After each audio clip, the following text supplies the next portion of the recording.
révolution pragmatiste. Bonjour Philippe Lorino.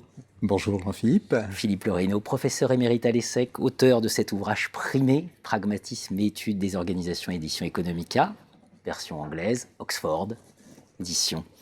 L'enquête, on a déjà parlé de l'expérience. L'enquête, c'est quoi quelle conception de l'enquête on a avec le point de vue pragmatiste?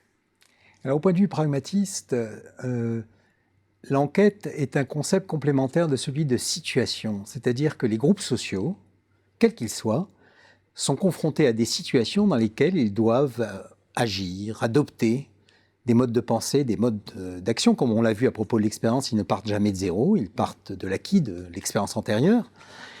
Mais ce que pensent et ce que disent les pragmatistes, c'est que toute situation contient un élément de nouveauté. Que cet élément de nouveauté soit marginal ou très important, il y a toujours quelque chose de nouveau dans les situations. Et ce quelque chose de nouveau dans les situations appelle du groupe social qui est plongé dans cette situation la nécessité d'explorer les possibles.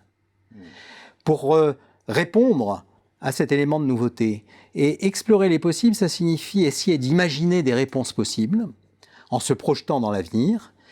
Et une fois qu'on a imaginé des réponses possibles, tester ces réponses, les essayer, expérimenter. C'est la raison pour laquelle ce concept d'enquête, qui joue un rôle central dans la pensée pragmatiste, est une notion qui conjoint l'action et la pensée. Il faut à la fois, et une pensée qui est une pensée créatrice, à la fois imaginer des réponses nouvelles et dans le même mouvement, les tester, les expérimenter, les essayer. Alors, ces réponses nouvelles peuvent être marginalement nouvelles, c'est de l'adaptation, on retrouve l'inspiration darwinienne de l'adaptation des pragmatistes, ou ça peut être des réponses radicalement nouvelles face à des situations qui exigent de réinventer les modes de pensée, de réinventer les modes d'action.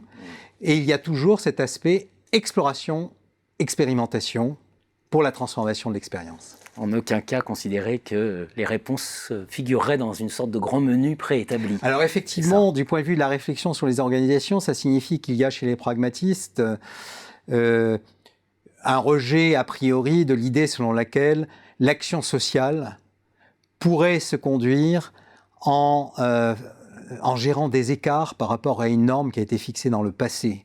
La projection sur l'avenir, la prise en compte de ce qu'il y a de défiant et de nouveau dans les situations est tellement fondamentale que cette idée selon laquelle les réponses ont déjà été développées et il suffit ensuite dans l'action de contrôler des écarts est frappée d'inanité. Merci Philippe Lorino. Merci.